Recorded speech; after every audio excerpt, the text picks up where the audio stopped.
Hello friend, welcome back to the channel here at Mixing Music Analog and mixingmusicanalog.com. In this video, we are going to take a field trip. Once again this year for 2025, we're going to go back out to the great state of New York, out on the countryside, and we're going to check out our good friend and buddy David S.J.'s home studio. You've seen him on this channel many times before. Last year in 2024, he did a nice studio tour and he's got a lot more gear now and he's moved some things around. So he decided to do another studio tour for 2025 and we greatly appreciate that. We always love checking out other people's studio and what they're kind of working with. This is going to be part one of a two-part series because this video is kind of long. So we're going to break it into two parts, but he goes through every piece of gear, how it's all worked up, what he likes about it, what he doesn't like about certain pieces, and his whole thought process about how he set up his hybrid mixing studio. So buckle up, get yourself a cool drink. Let's go out to New York. Let's go back to David S.J.'s home studio and check out what he's got going on. Hey guys, and welcome back to my studio. It's been like 2.5 years since I did a studio tour video. Yeah, it was June of 2022. This is the end of 2024 when I'm filming this. So yeah, 2.5 years since I did a studio tour. So I thought it was about time I did another one.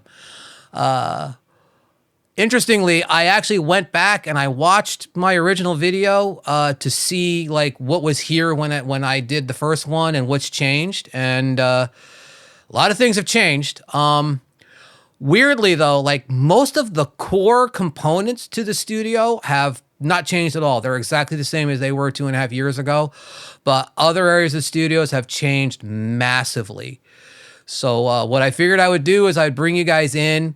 I'm gonna grab the cell phone. I'm wearing a lavalier mic for audio, so the audio shouldn't be terrible, but it's gonna be handheld video with a cell phone.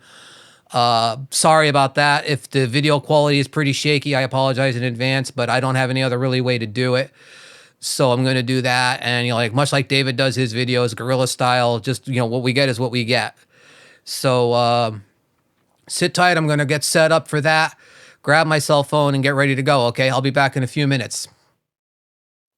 All right. So here we are, sitting in my position. You can see pretty much what I look at. I am going to apologize in advance, guys. This might be a little shaky. I have the phone on with the light on, so you can see the reflection of it in this computer screen. But I'll do the best I can to keep it as stable as possible. Okay. I'm going to do it pretty much the same way I did the first one. We're just going to start with the basics and work our way around. The desk, still the same output platform desk I had 2.5 years ago. No reason to change. It does the job, holds everything the way I want to. It's at the perfect workable height for me, very comfortable with it. So never saw any reason to change it. Still using the same slide out keyboard tray for my keyboard and mouse. The keyboard, I've gone through some keyboards, guys. I've tried some different keyboards. This one is a Keychron Q10 full-size mechanical keyboard. I tried smaller keyboards, miniature keyboards, and everything else. I need a full-size keyboard and I need a keypad, just for the way I work. So I added this Keychron, like it. It's really comfortable to use and, gets the job done for me. The mouse is a Logitech MX Master 2S, slightly older version. I've tried trackballs. I don't like trackballs as much as I like the mouse. I'm more comfortable with the mouse, so I stick with it. This is a really nice, heavy, smooth mouse, really, high DPI, so it's really accurate on the screen. Just something I like to prefer. And of course, a comfortable mouse pad. Carpal tunnel sucks, guys, so let's stay away from that if we can. The computer has been recased. Since last time, I had a power switch go bad and stuff, so I decided to upgrade the case on it. But it is the same AMD Ryzen 9 3900 12 core. It's the same 32 gigabytes of RAM, full of drives. The video card has been upgraded a couple times. I've got a RX 7600 XT in there now. nice video card. Probably going to stay with that one for a while at least, because, you know, video cards are video cards. I am upgrading this one. It is getting long in the tooth. It is getting a little grumpy sometimes. So I'm going to be upgrading this. I'm going to be changing this over to a Ryzen 9 9900X 12 core, 64 gigs of RAM at 6,000. So a lot faster. You know, like new motherboard, processor, memory. I'm going to upgrade the power supply. All the drives and stuff are basically going to stay the same. No big deal. Got a lot of USB attached to it. There's a USB hub back there. Got a lot of USB plugged into it. Need as many PCIe lanes as I can get. So I'm upgrading it pretty damn soon, for that matter. So that's the computer.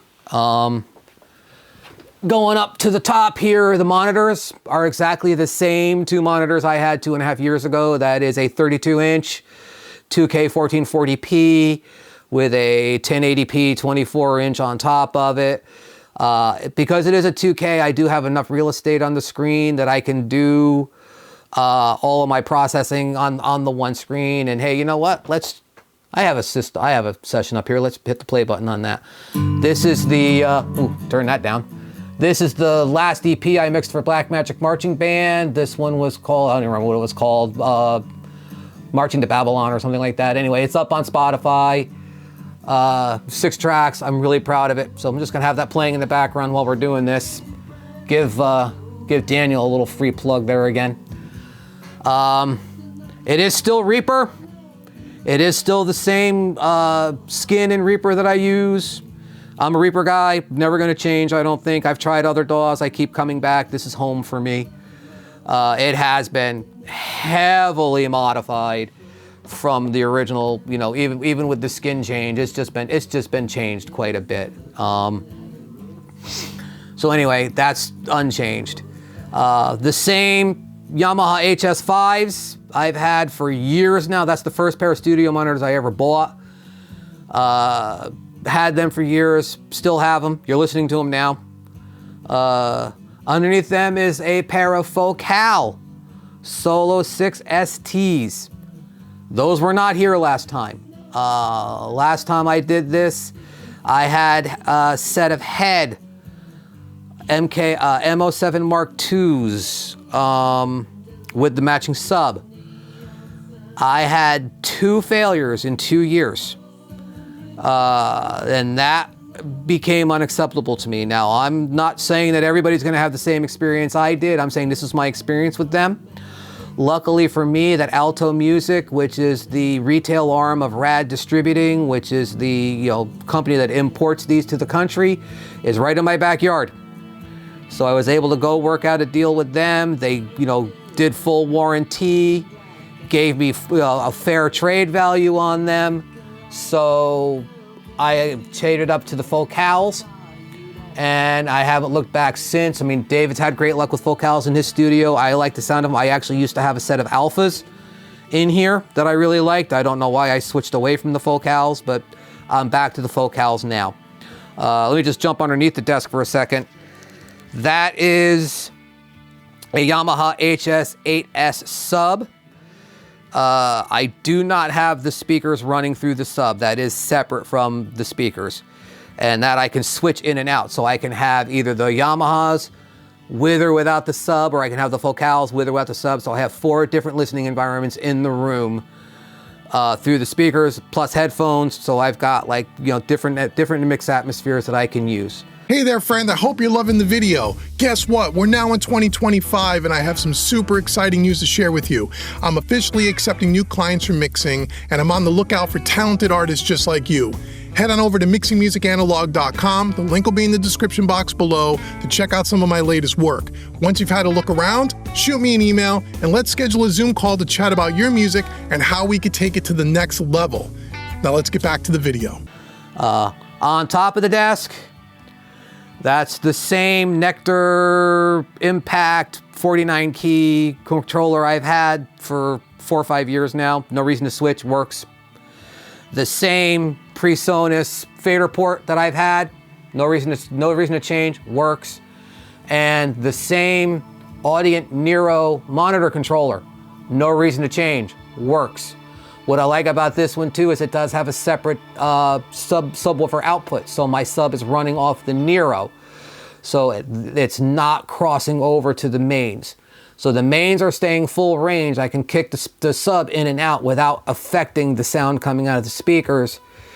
And it just works so much better that way for me. So the Audient Nero, still here, not going anywhere. My broadcast mic changed. When I did this originally, that was an Audio-Technica ATM 2020 USB. This one is now a Rode Procaster dynamic mic, and sounds a lot better. Just, you know, just works for me. It's kind of like, I think it's kind of a take on the Electro Voice, but I'm not sure. I could be completely wrong about that. If I am, sorry, Rode. But that's one of your mics, so you really can't complain too much, okay? Coming over here to the left, 500 rack number 1. Same 500 racks. I love radial. These are the workhorse 10s. Love radial. Don't see any reason not to use them. Just solid as a rock. You can drop them down a set of stairs and it'll survive. You know, like really good, smooth power. So no problems there. Okay, this is my dynamic section. The first one on the left, that is a Wes Audio RIA. Tube mu compressor stereo, plug-in controlled. I have the USB cable plugged into it, as you can see. An amazing compressor. I put it all the way to the left because I don't have to touch it. Use that on, the way I like to describe that is I like to use it on anything made out of wood. Acoustic guitars, pianos, anything like that. I love running them through that. It just does amazing things. The harmonic distortion circuit's amazing. Cannot fault that in any way, shape, or form. Next to that is a Black Lion Bluey. Anybody that's followed the channel long knows David had a Bluey in his studio for years. I hated that compressor. I just thought it sounded like crap.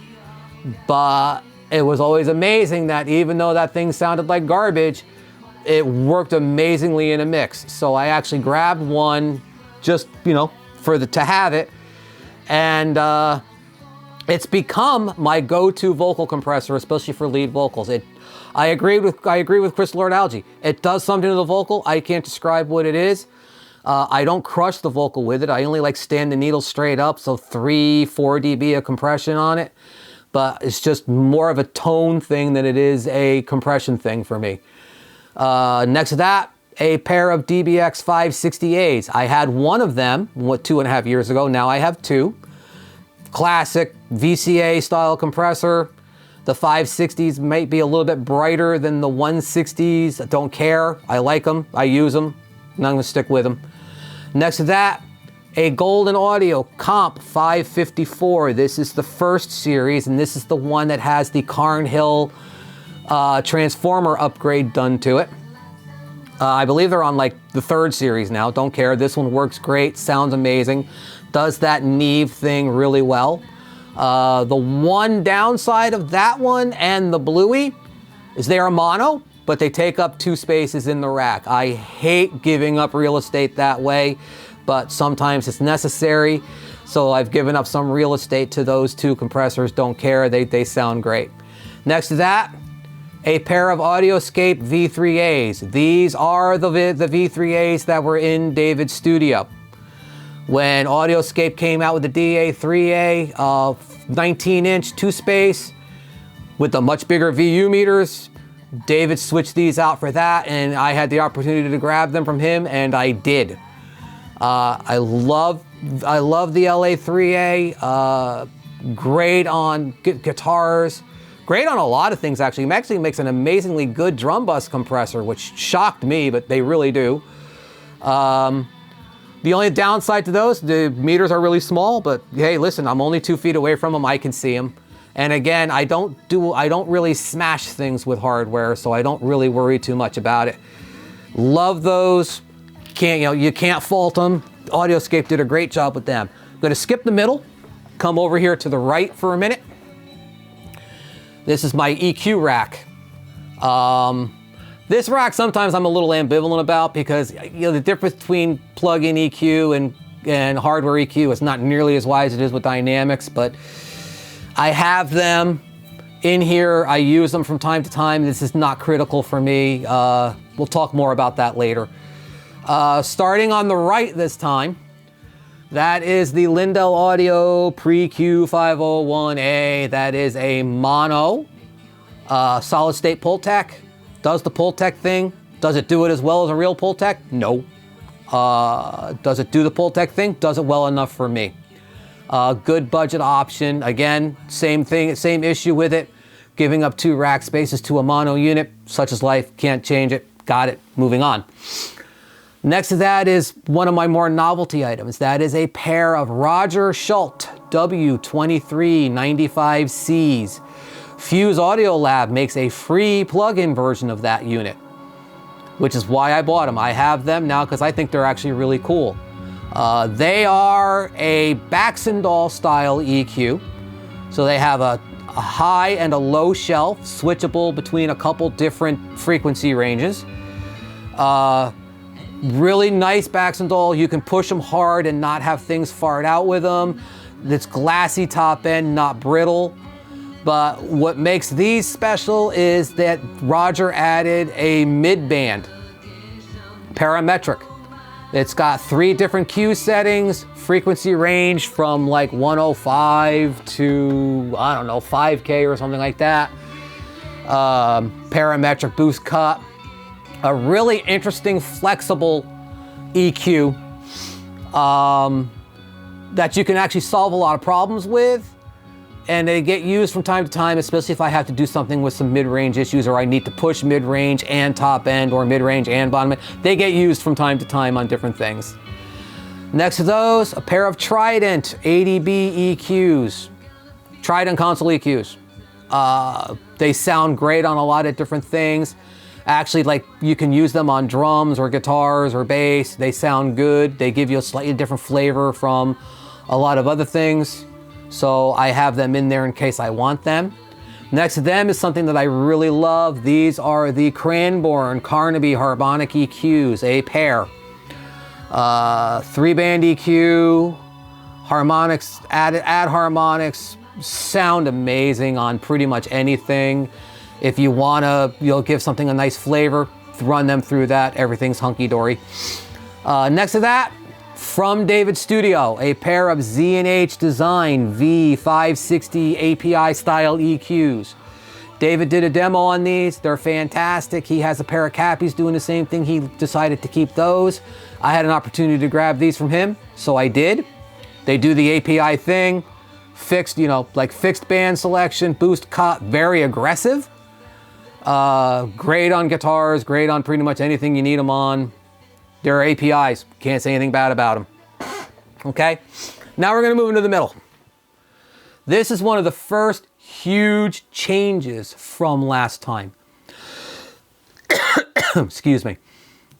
This is my mix bus chain. 2.5 years ago, this was an SSL Fusion and a warm audio bus compressor. They are gone. This is here now. Starting over on the left, I have a pair of Golden Age Pre-573 Premier preamps with the Carnhill transformers. These are Neve preamps. I used to run through Warm Audio WA273 and the Warm Audio 412 APIs. I've pretty much found myself leaning towards the Neves more and more. Decided to upgrade to these. These are really nice. They have the line input selection. They have an air band you can turn on and off. They have a couple different resistance settings. There's a lot of flexibility in them. Really love them. Sound amazing. They get put on every mix bus. Next to that is the SSL Ultraviolet EQ, 4-band EQ, as opposed to the 2-band that came on the Fusion. This one has, high, low, shelf, mid, 2 mids, and a low cut, or, like a high pass filter. I keep it set on a pretty basic setting most of the time. High pass filter at 30. Low shelf at 30, high shelf at 20, both just, you know, pushed up a little bit. There's a little bit of a cut at 500, widest Q. There's a little boost at 5K, widest Q. Basic smiley face, more or less EQ. If I have to adjust it, I do, but I mix into that pretty much with those settings and it gets the job done. Next to that, SSL G-Comp 500. I believe this is the Mark III version.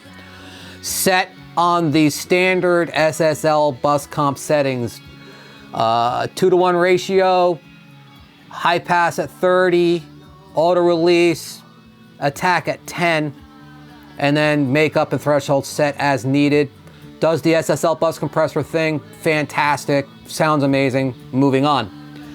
A pair of Portico 542 tape emulators from Rupert Neve Designs. They're amazing. Can't say much more about them. They got this red or blue silk circuit. You can push them hard. I don't push them hard. I always have them in. I usually start with the red, switch back and forth between the red and the blue, whichever one works better. I go with it. And they just give you that perfect tape saturation and compression. No complaints. They're in something you don't have to mess around with too much. Set them and go. Next to that is the SPL Big Stereo Imaging Shaper. That thing's a monster. You can completely destroy a mix with that thing if you're not careful. It's got the bass function is always on. The bigness knob is on 3. I think I had it on 4 once. It's on 3.